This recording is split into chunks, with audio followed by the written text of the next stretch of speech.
चल कर गिरना और गिर कर संभलना और संभल कर फिर से चलना और चल कर इतिहास रख देने की नाम जवानी है। सोचो, अगर तुम जवान है तो तुम्हारी जवानी की कसम तोड़ दो हर नियम दस्तूर और कायदे जो तुम्हारी सफलता की राहों में आता है। जय हिंद साथियों, मैं टीके बिहारी आपके अपने यूट्यूब चैनल मैथ और साइंस वाला में स्वागत है। साथियों, आज हम फिजिक्स लेकर आए हैं। एक फिजिक्स का टॉपिक है गोलीय दर्पण। तो आइए आज हम गोलीय दर्पण के बारे में पढ़ते हैं पूरे जोश और जुनून के साथ, खाटी अंदाज में। तो आइए देखते हैं गोलीय दर्पण के बारे में। प्यारे बच्चों, हमने कहा गोलीय दर्पण, इससे साफ साफ स्पष्ट होता है कि गोलीय दर्पण गोल होगा। तो गोलीय दर्पण कैसा होगा? गोल होगा।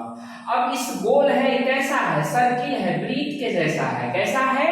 वृत्त के जैसा है। तब इस वृत्त में केंद्र है और केंद्र से लेकर यहां तक की दूरी यानी परिधि तक की दूरी को क्या बोलते थे हम लोग? रेडियस बोलते थे, यानी त्रिज्या बोलते थे। तो इसी दर्पण में इसको हम बोलेंगे वक्ता केंद्र। वक्ता केंद्र इसलिए बोलेंगे कि ये वक्रनुमा जैसा बन जाएगा। कैसे? तब देखिए, अब इस दो भागों में इसको काटते हैं। गोलीय दर्पण के दो भागों में क्या करते हैं? काट देते हैं। जब गोलीय दर्पण के दो भागों में जब काटेंगे, गोलीय दर्पण के जब दो भागों में जब काट दिए तो एक यहाँ पर अवतल दर्पण और एक क्या बन गया? उत्तल दर्पण बन गया। यहाँ पर एक अवतल दर्पण बना और क्या बना? उत्तल दर्पण। प्यारे बच्चों, तो यहाँ से हम अवतल दर्पण और उत्तल दर्पण के बारे में जानेंगे। तो कभी भी दर्पण के जब कलई कीजिएगा तो दाईं साइड में कीजिएगा। किसी भी दर्पण का किधर होगा? दाईं साइड में। चूंकि वस्तु की स्थिति प्रतिबिंब इधर से पड़ेगा लेफ्ट साइड में और कलई किधर होगा? दाईं साइड में होगा। तो इधर से हमको कलई कर देना है, इधर से क्या कर देना है? कलई कर देते हैं, यानी लेप चढ़ा देते हैं। तो इधर भी क्या हो जाएगा? इधर भी लेप चढ़ेगा, इधर भी। तो अब इसको हम बोलते हैं अवतल दर्पण और इसको बोलते हैं हम उत्तल दर्पण। इसलिए अवतल दर्पण बोलते हैं कि इसका प्रवृत्त सतह जो है वो धंसा हुआ है। कैसा है? धंसा हुआ है। इसका प्रवर्तक सतह क्या है? धंसा हुआ है, इसलिए इसको अवतल दर्पण बोलते हैं। और इसका जो है प्रवर्तक सतह जो है उभरा हुआ है, यानी उठा हुआ है, इसलिए इसको उत्तल दर्पण बोलते हैं। अब ये जो लेप लगा है, ये जो हम लेप लगा है, कलई जो किए है, ये किसका कलई किया जाता है? सिल्वर नाइट्रेट का किया जाता है, यानी AgNO3 का। कभी कभी देखते हैं यूट्यूबर चाहे कोई भी मास्टर AgBr का भी बोल देता है, AgBr यानी सिल्वर ब्रोमाइड का। लेकिन ये न जानकर हम जानेंगे ये सिल्वर नाइट्रेट का होता है। Ag का सब आदमी जानते होइएगा संकेत की क्या होता है? सिल्वर का संकेत क्या होता है? Ag होता है। जानते हैं ना जानते हैं? देखो, दो को सांकेतिक मात्रा कभी नहीं भूलेगा। Ag का यानी सिल्वर का, यानी चांदी का। किसका? चांदी का और सोना का। जरा गौर फरमाना। हम बोले कि देखना, एक आदमी के पास में जब पत्नी होता है तो क्या बोलता है? Ag। गर्लफ्रेंड क्या बोलता है? तुम ताम करके बोलता है कि नहीं? AU। तो इसीलिए गर्लफ्रेंड महंगा सामान मांगेगा, पत्नी को, वाइफ को कैसनो सामान सस्ता भी दे दीजिएगा तो काम चलता है। इसीलिए गर्लफ्रेंड कहेगा AU, यानी सोना मांगेगा, महंगा मांगेगा। अब पत्नी क्या कहेगा? AG, यानी पत्नी को चांदी पर ही काम चला दीजिएगा, कान में के झुमका जो है चांदी पर। लेकिन गर्लफ्रेंड बउआ रे, सुगा रे, हीरा रे, इस सोना से मानेगा। जान गए ना? तो इसलिए चांदी का संकेतिक मात्रक होता है, इसको क्या बोलते हैं? Ag। तो इसका लेप जो होता है, इसका जो लेप जो होता है, इसको बोलते हैं सिल्वर नाइट्रेट। क्या बोलते हैं? सिल्वर नाइट्रेट, यानी AgNO3। इसका लेप हो गया AgNO3। ठीक है ना? मजा है ना? रे सुगा, धन रे हीरा, आना खाटी अंदाज में फिर से आ गए हैं। लो फिजिक्स में गोलीय दर्पण। तो जरा गौर फरमाओ, तो हम बोले कि इसका दर्पण को दो भागों में काट दिए, अब दो भागों में काट दिए तो एक अवतल दर्पण और एक उत्तल दर्पण हो गया। तो अब हम जानेंगे अवतल दर्पण के बारे में। तो अवतल दर्पण को हिंदी में अवतल दर्पण ही बोला जाता है, दूसरे भाषा में अभिसारी और प्रवर्तक। इंग्लिश में इसको कहा जाता है कॉनकेव मिरर। इसको अभिसारी दर्पण क्यों कहा जाता है? तो शुगर ये देख रहा है, ये जो है ये यहाँ से जो भी प्रकाश पर के प्रवर्तक सतह पर आकर सब फोकस बिंदु पर चला जाता है। कहाँ? पूरा के पूरा जो है फोकस बिंदु पर चल जाता है, यानी केंद्रित करता है। क्या करता है? केंद्रित करता है। इसलिए जब केंद्रित किया, इसीलिए इसको क्या बोले हम? अभिसारी दर्पण बोले। क्या बोले? अभिसारी दर्पण। अब जान गए अवतल दर्पण क्या होता है। तो अब अवतल दर्पण के बारे में अच्छा से जानते हैं कि अवतल दर्पण में वस्तु की स्थिति और प्रतिबिंब की स्थिति कहाँ होता है। जब वस्तु की स्थिति अनंत पर होगा तब प्रतिबिंब कहाँ बनेगा, इसके बारे में जानते हैं। तो अब जानते हैं ये जो सीधा रेखा जो अनंत से लेकर यहाँ तक गया हुआ है प्रवर्तक सतह तक, तो इसको बोलते हैं हम ध्रुव, यानी पोल इसको बोलते हैं। इसको क्या बोलते हैं? पोल। और हिंदी में इसको बोलते हैं ध्रुव बोलते हैं। हिंदी में क्या बोलते हैं? इसको ध्रुव बोलते हैं। इंग्लिश में इसको पोल बोलते हैं। ये जो रेखा गई हुई ये रेखा, ये प्रधान अक्ष है, यानी मुख्य अक्ष है, और इसके बीचों बीच में यानी सेंटर होगा। इसको हम बोलेंगे वक्ता केंद्र, क्योंकि फिजिक्स जो होता है स्टाइल झाड़ता है, तो तुम भी स्टाइल झाड़ना, स्टाइल लेकिन बोलना। मैथ में बोलते थे सेंटर, केंद्रक बोलते थे, तो यहाँ बोलना वक्ता केंद्र। अब वक्ता केंद्र से लेकर ध्रुव के बीच के दूरी में बीचों बीच में होगा फोकस। इसको बोलेंगे फोकस, मुख्य फोकस। इसको क्या बोलेंगे? मुख्य फोकस। अब जो होगा यहां से वक्ता केंद्र यानी सेंटर से लेकर और पोल तक की दूरी को रेडियस यानी त्रिज्या कहेंगे। क्या कहेंगे? त्रिज्या।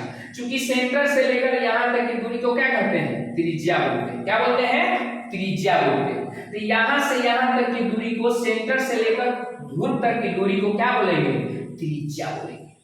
और मुख्य फोकस से लेकर ध्रुव तक के बीच की दूरी को क्या बोलेंगे? क्या बोलेंगे? इसको हम बोलेंगे फोकस दूरी। क्या बोलेंगे? फोकस दूरी बोलेंगे। फोकस दूरी बोलेंगे। क्या बोलेंगे? फोकस दूरी बोलेंगे। क्या बोलेंगे? फोकस दूरी बोलेंगे।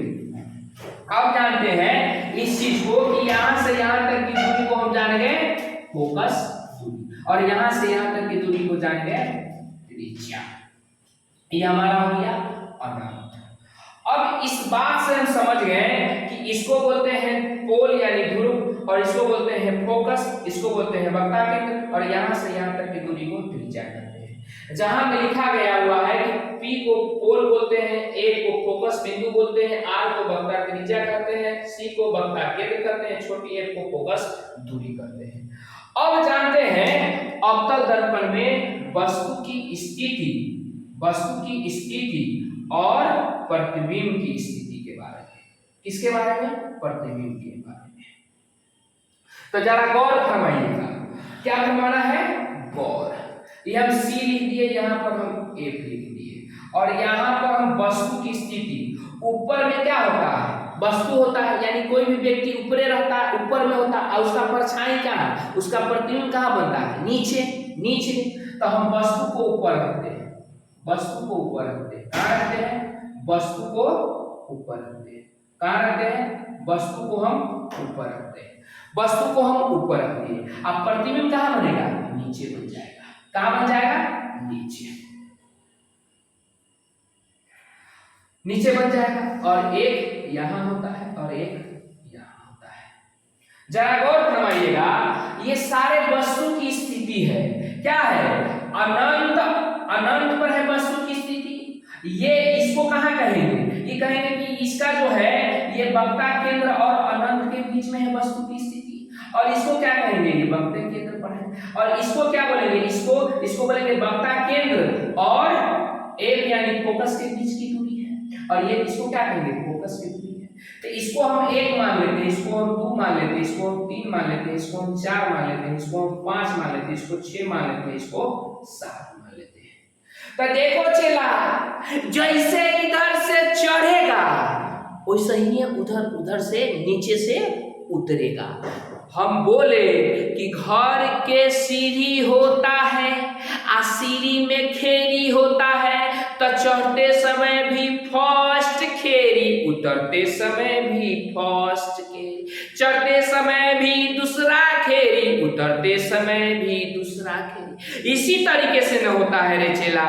रे धन, हम बोले यहाँ सीढ़ी बना हुआ है, चढ़ेगा इधर से पहला, दूसरा, तीसरा, चौथा, पंचमा, तो उधर से भी तब पहला, दूसरा, तीसरा, चौथा, पंचमा उतरेगा रे धन। तो हम बोले कि इधर से फर्स्ट खेरी चलेगा, तो इधर से ही फर्स्ट खेरी हुआ, इधर से फर्स्ट खेरी हुआ, इधर से सेकेंड खेरी हुआ, तो इसका भी बीच का सेकेंड खेरी होगा।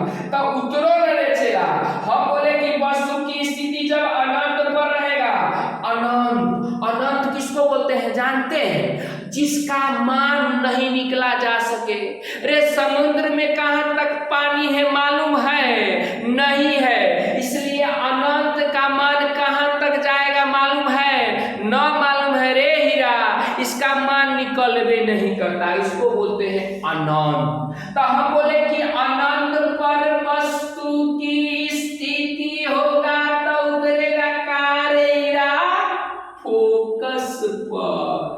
कहाँ, फोकस पर।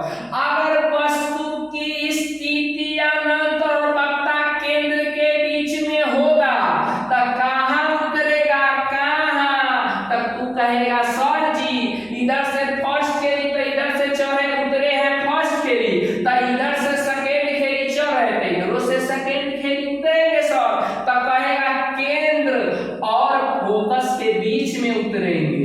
उतर जा हो राजा। अब चढ़ा है इस पर, तीसरा पर यानी सेंटर पर, तो उतरेगा सेंटर पर।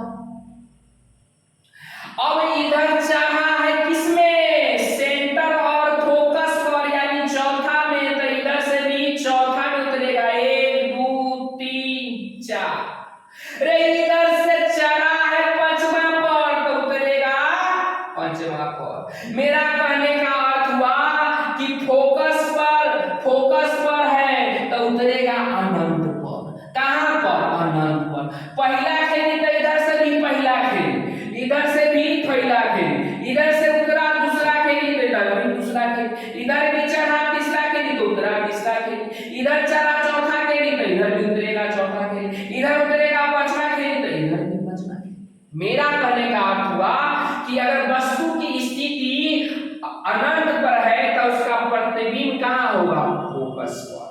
अगर वस्तु की स्थिति अनंत और वक्ता केंद्र के बीच में होगा तो उसकी प्रतिबिंब की स्थिति कहाँ होगा, सेंटर यानी वक्ता केंद्र और फोकस के बीच पर। सेंटर पर होगा तो सेंटरे पर होगा।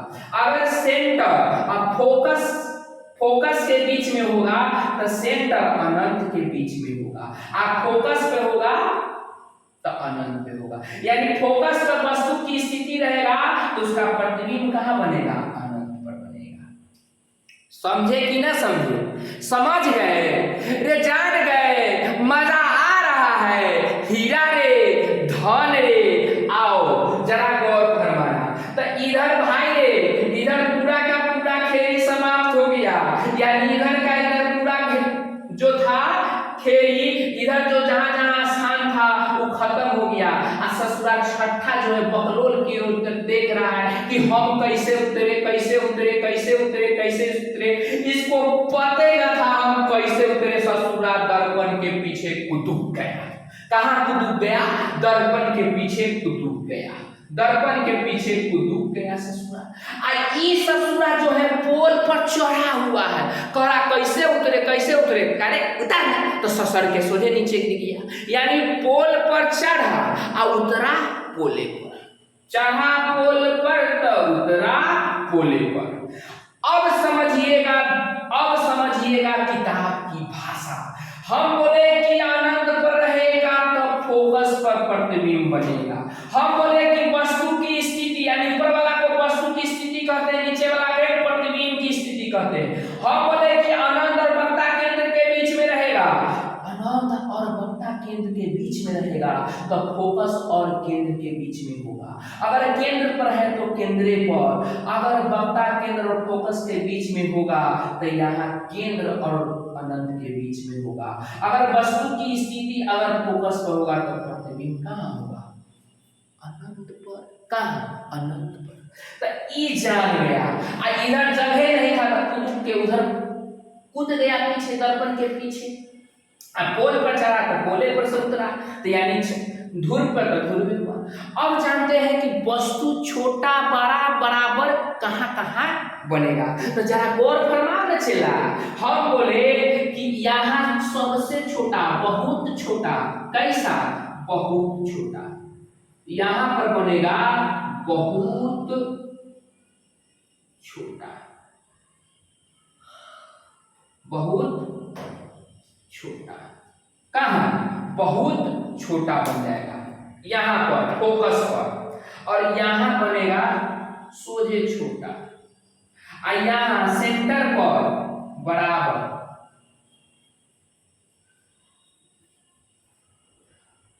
और यहाँ पर क्या होगा? यहाँ पर बन जाएगा यहाँ पर 12, और यहाँ पर बहुत 12। देखो हम बोले, देखो ना घर के सीढ़ी इधर से देख रहा है छोटा, बहुत छोटा, सबसे छोटा में कौन है? पहला यही वाला, और उसके बाद ये इसको, यानी जैसे जैसे इधर बढ़ रहा है क्या हो रहा है? बड़ा हो रहा है। यानी दूसरे शब्दों में हम बोले कि जैसे जैसे ध्रुव से जैसे जैसे अनंत की ओर आएगा वस्तु की स्थिति क्या होगा? सॉरी, प्रतिबिंब की स्थिति क्या होगा? बड़ा होते चला जाएगा। क्या हो जाएगा? बड़ा होते चला जाएगा। तो पहले बहुत छोटा, उसके बाद है छोटा, तब है बराबर, तब है बड़ा, उस तब लास्ट में क्या है? बहुत बड़ा। तो गौर फरमाना, ये चीज जान गया। अब जानते हैं अब इधर वास्तविक हुआ कि आभासिक हुआ कि काल्पनिक हुआ कि सीधा हुआ कि उल्टा हुआ। तो चला रे, इधर जो है दर्पण के इधर सामने वास्तविक बनता है। क्या बनता है? वास्तविक। क्या बनता है? वास्तविक बनता है। दर्पण के सामने क्या बनता है? इधर बनेगा वास्तविक, और वास्तविक बनेगा तो क्या बनेगा? उल्टा। क्या? उल्टा। वास्तविक बनेगा तो उल्टा बनेगा। चला रे सुगा धन रे, काल्पनिक कोई सोचता है कि काश हम जूता खा रहे होते, सब सोचता है कि काश हम अंबानी होते, काश हमारा शादी बड़े घर की बेटी से होता, काश हम अमीर होते। सोचता है कि नहीं सोचता? काश हम एरोप्लेन में उड़ते। सोचता है कि नहीं सोचता? यानी काल्पनिक बात जो होता है सीधा होता है, बड़ा होता है कि नहीं होता? तो हम बोले कि काल्पनिक इधर जब वस्तु के पीछे क्या होगा? काल्पनिक होगा। क्यों? अरे इधर काल्पनिक का मतलब क्या? हम देख भी नहीं किए कि बना कि नहीं बना, इसलिए क्या कहेंगे? इधर जो है दर्पण के पीछे काल्पनिक। क्या? काल्पनिक। काल्पनिक को ही बोलते हैं आभासी। काल्पनिक को ही क्या बोलते हैं? आभासी बोलते हैं। इधर क्या होगा? वस्तु कैसा बनेगा? बड़ा और सीधा। बड़ा और सीधा। बताए ना कि काश हम जूता खा रहे, नहीं सोचता है काश हम अंबानी होते, यानी धनी बनने का सोचता है कोई भी आदमी। इसीलिए बोले इधर बड़ा होगा, सीधा होगा, एकदम सीधा पॉजिटिव में सोचता है। इधर ससुरा सोचता कुछ और है वास्तविक में, और हो कुछ और जाता है, इसीलिए उल्टा हो गया। सोचा हम अंबानी बने, ससुरा अंबानी बनेगा, वास्तविक होंगे ससुरा भिखारी बन गया, इसलिए उल्टा हो गया। वास्तविक में क्या होता है? उल्टा। इस सारे चीज को आप जान गए होंगे, जान गए ना, मजा आ रहा है ना, तो जान गए तो बहुत अच्छा बात है। एक बात जान लो हीरा, इसको तुम घर के सीढ़ी समझना कि पहले उतरे तो इधर से भी, पहले चढ़े इधर से तो पहले इधर भी उतरेंगे, समझे कि नहीं समझे? तो आगे आइए, इसको हम मिटा देते हैं। अब पढ़ते हैं चिन्ह परिपाटी से, समझते हैं परिपाटी से समझते हैं चिन्ह परिपाटी से कि वस्तु की दूरी या प्रतिबिंब की दूरी प्लस माइनस किधर किधर होगा, किधर किधर होगा। चिन्ह परिपट से, चिन्ह परिपाटी से समझते हैं कि वस्तु की दूरी माइनस प्लस कैसे होता है। तो चला रे, इधर तुम लोग पढ़ता होगा कि इधर जो होता है, इधर दाएं साइड में प्लस होता है और बाएं साइड में माइनस होता है। क्या होता है? बाएं साइड में माइनस होता है। यानी दर्पण के सामने जो भी जो होगा, वो वस्तु की दूरी हो या प्रतिबिंब की दूरी हो या त्रिज्या हो या रेडियस हो, क्या हो जाएगा, या फोकस दूरी हो, कोई भी क्या हो जाएगा? माइनस हो जाएगा। क्या हो जाएगा? माइनस हो जाएगा। और दर्पण के पीछे जो भी चीज बनेगा वो क्या हो जाएगा? प्लस। दर्पण के पीछे क्या हो जाएगा? प्लस। यानी इधर जो बनेगा, दर्पण के इधर जो बनेगा, दर्पण के इधर जो बनेगा, दर्पण के इधर किधर सामने में, तो इधर दर्पण के सामने अगर इधर बनेगा तो यानी वस्तु की दूरी अब प्रतिबिंब, यानी u बराबर हम समझते हैं क्या? वस्तु की दूरी। अब v बराबर क्या बोलते हैं? प्रतिबिंब की दूरी। तो इधर जो होगा, जो भी इधर ये लेफ्ट साइड, ये सब क्या हो जाएगा? माइनस में। इधर जो बनेगा, इधर पीछे, तो पीछे प्रतिबिंब ना बनेगा कि वस्तु की स्थिति रहेगा, यानी प्रकाश के सर न प्रतिबिंब रहेगा, यानी v, ये क्या हो जाएगा? प्लस में। इधर क्या हो जाएगा? प्लस में, इधर क्या हो जाएगा? हम बोले, एक बात जान लो चला नोट में गौर से, कि वस्तु की दूरी हमेशा ऋणात्मक होती है। वो दर्पण हो, कौन दर्पण? वो अवतल दर्पण हो चाहे उत्तल दर्पण हो, किसी भी स्थिति में वस्तु की जो दूरी होती है हमेशा ऋणात्मक होता है। क्या होता है? ऋणात्मक। तो आप जान गए कि वस्तु की स्थिति इधर रहेगा तो क्या हो जाएगा? या प्रतिबिंब की दूरी या फोकस दूरी क्या हो जाएगा? माइनस में रहेगा। इधर क्या रहेगा? प्लस हो जाएगा। अब जानते हैं वक्ता त्रिज्या के बारे में और फोकस दूरी के बारे में। फोकस दूरी के बारे में तो हम बोले कि चला रे, यहां से यहां तक के दूरी को, यहां से यहां तक मान लो ये प्रधान अक्ष है, ये प्रधान अक्ष है।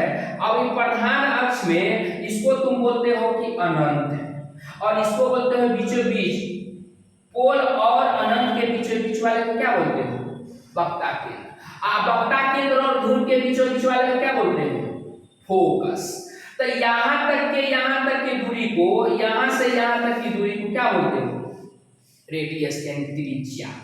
यहां से यहां तक की दूरी को हम बोलते हैं फोकस दूरी। फोकस दूरी।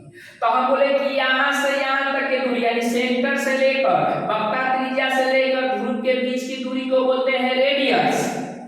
आप फोकस से लेकर ध्रुव के बीच के दूरी को बोलते हैं फोकस दूरी। तो अगर चला रे यहां तक की दूरी अगर मान लो 10 होगा, तो इसके बीचों बीच में है तो क्या होगा? ये कितना दूरी होगा? 5 होगा, आधा होगा। बीचों बीच में है तो क्या होगा? आधा होगा। इसका मतलब हो गया कि फोकस दूरी बराबर क्या होगा? r/2 होगा। क्या होगा? r/2 होगा।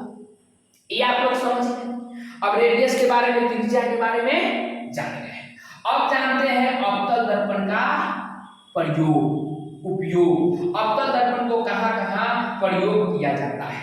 अवतल दर्पण को कहां-कहां प्रयोग किया जाता है? तो चेला रे समझे ना, टॉर्च जो होता है ना, टॉर्च वो होता है अवतल दर्पण। काहे? टॉर्च का सारा रोशनी मारेगा तो ससुरा केंद्रित कर देता है। बताए ना, यहाँ से टकरा ही केंद्रित कर दिया। इसीलिए अवतल दर्पण में कहना केंद्रित करता है। इसीलिए टॉर्च हमेशा क्या मानना, टॉर्च में अवतल अवतल अवतल। चेला रे सर्च लाइट भी जो होता है ना अवतले होता है। हजामिती दर्पण जो होता है, हजाम का जो दर्पण होता है वो अवतले दर्पण होता है। चेला रे डॉक्टर साहब से जो चेक करता है कान नाक मुंह, वो सब कौन दर्पण, अवतल दर्पण। कौन दर्पण, अवतल दर्पण। अवतल दर्पण गाड़ी के जो आगे वाला जो शीशा रहता है, हेडलाइट तुम लोग जो बोलता है, वो कौन दर्पण, अवतल दर्पण। चेला रे अवतल दर्पण में वस्तु बड़ा बनता है, बराबर बनता है, छोटा बनता है, यानी सारा का सारा चीज बन जाता है। बन जाता है ना चेला, समझे कि ना समझे, समझ गए। तो अब जानते हैं दर्पण सूत्र के बारे में। दर्पण सूत्र के बारे में। किसके बारे में, दर्पण के सूत्र के बारे में। तो दर्पण के सूत्र सभी आप भी जानते होइएगा कि 1 बाई छोटी f बराबर 1 बटा में कौन चीज v प्लस 1 बटा में u होता है। इतना ही तो होता है। पहले v तब बाद में u, पहले v तब बाद में u लिखना, यानी दर्पण सूत्र 1 बाई छोटी f बराबर 1 बटा में v प्लस 1 बटा में u होता है। तब मजा आया ना, ठीक है ना, अच्छा लगा ना। तो भैया रे अगर अच्छा लगा होगा, चेला रे अगर अच्छा लगा होगा, प्यारे बच्चों अगर अच्छा लगा हो तो प्लीज इस वीडियो को लाइक और सब्सक्राइब करना न भूले। अगला वीडियो पार्ट 2 में हम लाएंगे उत्तल दर्पण और उत्तल लेंस, अवतल लेंस। इसलिए इस वीडियो को ज्यादा से ज्यादा शेयर कीजिए। जय हिंद।